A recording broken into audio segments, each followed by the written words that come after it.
வாங்க இன்னைக்கு நாம அலெக்சாண்ட்ரா எல்லின் நாம் குணமடைவது எப்படிங்கிற புத்தகத்தோட சாராம்சத்தை பார்க்கலாம். இதுல இருக்கிற அருமையான கருத்துக்களை நம்ம வாழ்க்கையில எப்படியெல்லாம் செயல்படுத்தலான்னு ரொம்ப எளிமையா அதே சமயம் ஆழமா அலச போறோம். நம்முள்ள நிறைய பேருக்கு மனரீதியா நாம குணமாகணும்னு ஒரு ஆசை இருக்கும் இல்லையா?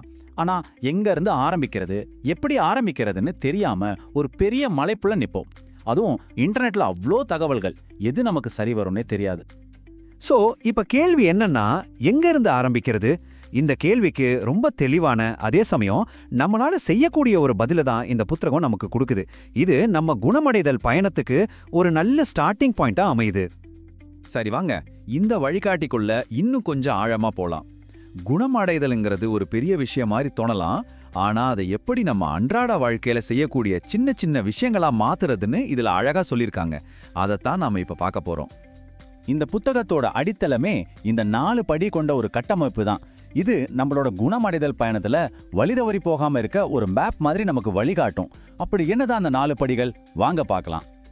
இதுல ஒரு சுவாரஸ்யமான விஷயம் என்னன்னா, இது ஒரு படிநிலையான பாதையை காட்டுது.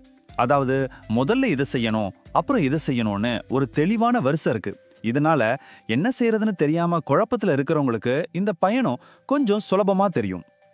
இந்த புத்தகம் சில முக்கியமான கருவிகளை நமக்கு கொடுக்குது. உதாரணத்துக்கு, நம்ம எண்ணங்களை டைரியில எழுதுறது, அதாவது ஜர்னலிங், நமக்கான எல்லைகளை வகுக்கிறது, அப்புறம் நமக்குள்ளேயே நாம சொல்லிக்கிற கதையை மாத்தி எழுதுறது.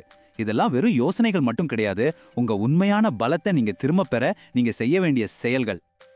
ஆனா இந்த வழிகாட்டியை பயன்படுத்தும் போது நாம சில பொதுவான தவறுகளை செய்ய வாய்ப்பு இருக்கு. அதை தெரிஞ்சுக்கிட்டாதான் நம்மால உண்மையான மாற்றத்தை அனுபவிக்க முடியும். அப்படி என்னென்ன தவறுகள் நாம செய்ய வாய்ப்பு இருக்கு? நாம செய்யற முதல் பெரிய தவறு இதுதான். குணமடைதல்ங்கிறது ஒரு மாத்திரை சாப்பிட்டா சரியாகிற விஷயம்னு நினைக்கிறது. ஆனா உண்மையில அது ஒரு பயணம். சில நாள் நல்லா இருக்கும், சில நாள் கஷ்டமா இருக்கும். இது ஒரு தொடர்ச்சியான செயல்முறைங்கிறத நாம ஏத்துக்கணும். அடுத்தது, இதுல இருக்கிற கேள்விகளை சும்மா மேலோட்டமா படிக்கிறது, அதனால எந்த பிரயோஜனமும் இல்லை. ஆனா எப்போ நீங்க அமைதியா உக்காந்து உங்களை நீங்களே ஜட்ஜ் பண்ணிக்காம மனசுல இருக்கிறத அப்படியே எழுத ஆரம்பிக்கிறீங்களோ, அப்போதான் உண்மையான மேஜிக் நடக்க ஆரம்பிக்கும். பயம், துக்கம் மாதிரியான கடினமான உணர்வுகளை நாம எப்பவுமே தவிர்க்க தான் பார்ப்போம். ஆனா அந்த அசௌகரியமான உணர்வுகளை ஏத்துக்கிறது தான் குணமடைதல் பயணத்துல ஒரு முக்கியமான பகுதி.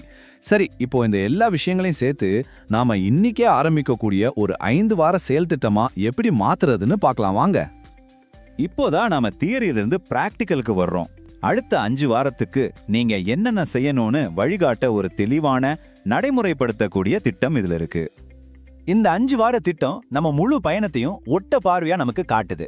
பாருங்க, முதல் வாரம் அடித்தளம் அமைக்கிறதுல ஆரம்பிச்சு பயத்தோட நட்பு பாராட்டுறது, நம்ம சக்தியை மீட்டெடுக்கிறது, இதயத்தை குணப்படுத்துறது, கடைசியா எல்லாத்தையும் நம்ம வாழ்க்கையோட ஒருங்கிணைக்கிறது வரைக்கும் ஒரு தெளிவான பாதை இருக்கு. உங்களோட முதல் வாரம் முழுக்க முழுக்க இந்த பயணத்துக்கான அடித்தளத்தை அமைக்கிறது தான். மனசுக்கு பாரமா இருக்கிற ஒரு பழைய விஷயத்தை பத்தி எழுதி அதிலிருந்து விடுபடுறது, தினமும் ஒரு 10 நிமிஷம் உங்களுக்காகவே ஒதுக்கி ஒரு குணப்படுத்தும் இடத்தை உருவாக்குறது, இப்படி மனரீதியா உங்களை தயார்படுத்துறது தான் முதல் படி.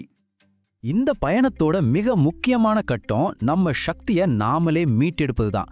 இந்த மேற்கோள் அதோட மையத்தை கரெக்டா சொல்லுது. அதாவது, உங்களுக்கு சக்தி கொடுக்கிற ஒரு புதிய நம்பிக்கையை நீங்க எழுதி அதுல ஒவ்வொரு நாளும் உறுதியா இருக்கணும். சிம்பிளா சொன்னா, நமக்குள்ள நாம பேசிக்கிற கதையை மாத்துறது தான் உண்மையான மாற்றம். 2வது வாரம் பயத்தை எதிர்கொள்றத பத்தி இருக்கும். அதுக்கப்புறம் 3வது வாரத்துல உங்க சக்தியை நீங்க மீட்டெடுக்க ஆரம்பிக்கிறீங்க. இதுக்கு என்ன பண்ணணும்னா, உங்களை கட்டுப்படுத்துற ஒரு நம்பிக்கையை கேள்வி கேட்கணும். ஒரு சின்ன விஷயத்துக்காவது முடியாதுன்னு சொல்லி உங்க எல்லையை வகுக்கணும். அப்படி செஞ்ச பிறகு எப்படி ஃபீல் பண்ணீங்கன்னு யோசிச்சு பார்க்கணும். இந்த மாதிரி சின்ன சின்ன செயல்கள் மூலமா தான் உங்க புதிய நம்பிக்கையை நீங்க பலப்படுத்த முடியும். 4வது வாரம் உங்க இதயத்தை குணப்படுத்துறதுல கவனம் செலுத்துறீங்க. கடைசியா 5வது வாரம் நீங்க கத்துக்கிட்ட எல்லாத்தையும் உங்க வாழ்க்கையோட ஒரு பகுதியா மாத்துறது. இதுவரைக்கும் செஞ்ச 4 படிகளையும் ஒரு தடவை திரும்பி பார்த்து உங்களுக்காக ஒரு குணப்படுத்தும் ஒப்பந்தத்தை உருவாக்கணும். அதாவது, இனிமே இந்த நல்ல பழக்கங்களை நான் தொடர்வேன்னு உங்களுக்கு நீங்களே ஒரு உறுதிமொழி எடுத்துக்கிறது மாதிரி. சரி, இப்போ இந்த முழு திட்டத்தையும் பார்த்தாச்சு. ஆனா ஒரு நிமிஷம், இந்த பயணம் உங்களுக்கு சரியானதா இருக்குமா? இது யாருக்கெல்லாம் அதிகமா பிரயோஜனப்படும்னு தெரிஞ்சுக்கலாமா? குணமடைதல் பயணத்தை எங்க இருந்து ஆரம்பிக்கிறதுன்னு குழப்பத்தில் இருக்கிறவங்களுக்கு இது ஒரு சூப்பரான ஸ்டார்டிங் பாயிண்ட். ஒருவேளை நீங்க ஏற்கனவே இந்த மாதிரி நிறைய புத்தகங்கள் படிச்சவரா இருந்தா, இது உங்களுக்கு ஒரு துணைக்கருவி மாதிரி பயன்படும். உங்க பயணத்தை இன்னும் ஆழமாக்க உதவும். கடைசியா நாம எல்லாரும் புரிஞ்சுக்க வேண்டியது ஒன்னே ஒண்ணுதான். உங்க வாழ்க்கை கதையை எழுத போற பேனா உங்க கையில தான் இருக்கு. அந்த கதையை எழுத ஆரம்பிக்கிறதுக்கு ஒரு வழிகாட்டியா இந்த விளக்கம் இருந்திருக்கும்னு நான் நம்புறேன். இப்போ சொல்லுங்க, நீங்க எழுத போற அடுத்த கதை என்ன?